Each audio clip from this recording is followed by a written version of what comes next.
welcome to my home. Happy March. I hope that you are doing well. You know that I love to decorate for every season and holiday, and of course, St. Patrick's Day is no exception. So in today's video, I'm adding some festive touches around the house for the Irish holiday. Now, in this video, you might notice that some of my decor looks a little bit different here and there. That's because I actually filmed this back in March of 2023. I had every intention of sharing it back then, but life happened and I never got around to uploading it. But honestly, this St. Patrick's Day setup is still one of my absolute favorite designs for this holiday. So I thought it was worth sharing here with you now. So I hope that you enjoy this video. Try to spot the differences. What things have I updated in my living room? I'm sure some of you already know, but there are a few things, a few blasts from the past in this video. So anyway, I know that when it comes to St. Patrick's Day, a lot of what you find in stores leans more towards party decor, and there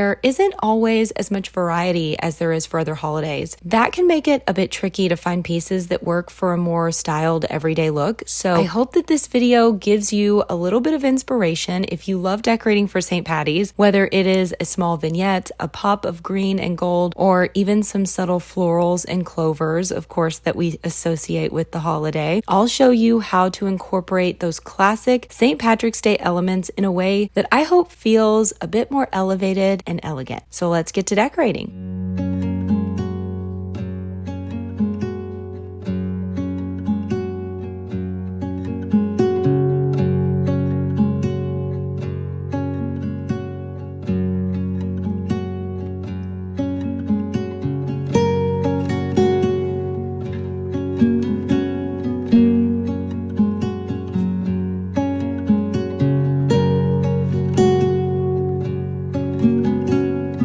I do get asked a lot about the old books that I use in my decor from time to time. Most of them are really special to me because they're family heirlooms. I have my grandfather's and my great-grandfather's book collections, but I also often get asked how to source vintage books. So if you're looking to start your own collection, there are a few great places to check. If you don't have a dedicated vintage bookstore nearby, local antique stores are a great option. And if you have a half-priced books in your area, definitely take a look there. People often sell their old collections there, and I've even come across some amazing first editions at my local shop. So if you love incorporating vintage books into your decor also, those are just a couple of places to start your search.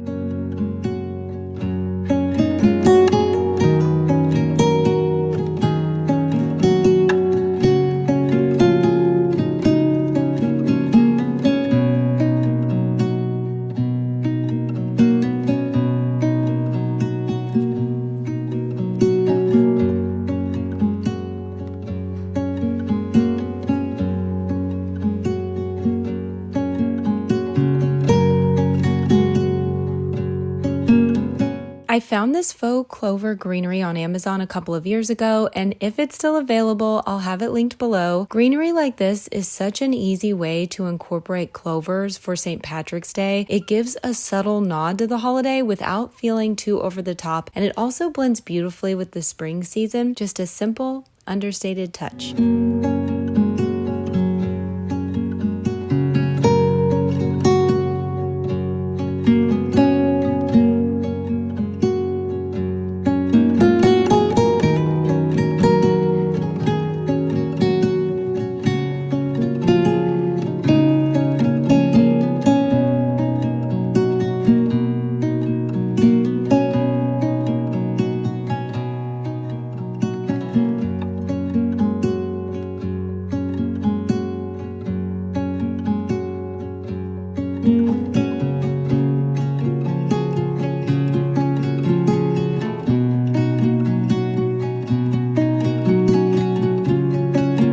I did do a little bit of paper crafting for St. Patrick's Day back in 2023. I wanted to add a few Irish sayings around the house, so I printed them out onto watercolor paper along with some 4-leaf clovers, just graphics that I found on Canva for an extra festive touch. Instead of cutting the paper around the quotes, I like to tear around the edges just to give it a rough, more textured look. I think it just adds a little bit more character.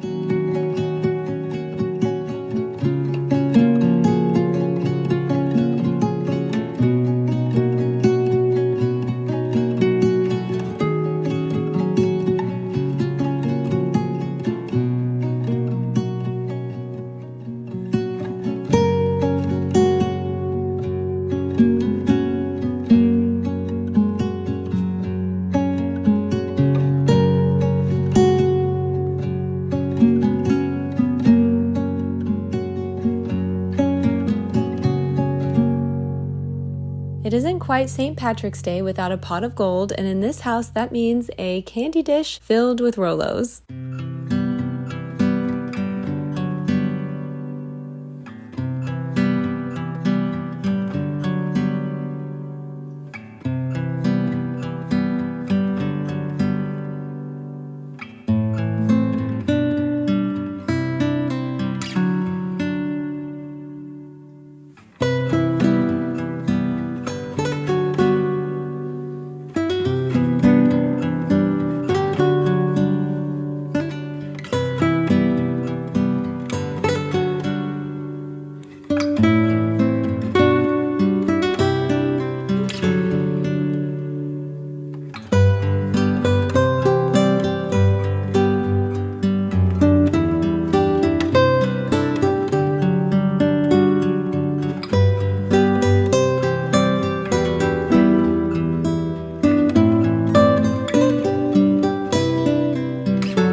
Switching out the prints in the breakfast room to match the holiday or season is a little whimsical touch that I enjoy incorporating into my decor. For the St. Patty's Day prints that you see here, I actually created these using graphics from Canva.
Since March is when everything starts to turn green and come alive again, I wanted this centerpiece to feel like a little garden bed filled with fresh greenery and clovers, a simple nod to both the fresh season and the holiday.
In the kitchen, I'm just adding some fresh pops of green, something that feels festive for March but can easily stay out all season long.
Thank you so much for decorating with me today. I hope this video gave you a little inspiration if you are decorating for St. Patrick's Day this season, or if you just wanted to soak in the seasonal vibes. I hope it did that too. When I share these videos, my goal isn't to just inspire you to decorate, but also to bring a bit of the season and its celebrations to you and celebrate with you here on YouTube. I hope I was able to do a little bit of that today. This is just the beginning of our spring decorating here on my channel. There are so many spaces that I want to refresh for the season, and I cannot wait to bring the color back into this house, welcome the bunnies for Easter, and let the butterflies flutter in as a little reminder that change is beautiful. I will, of course, be bringing you along with me as I decorate every room and all the things for the season. So I hope to see you again very soon in the next one. Until I do, take care and happy decorating!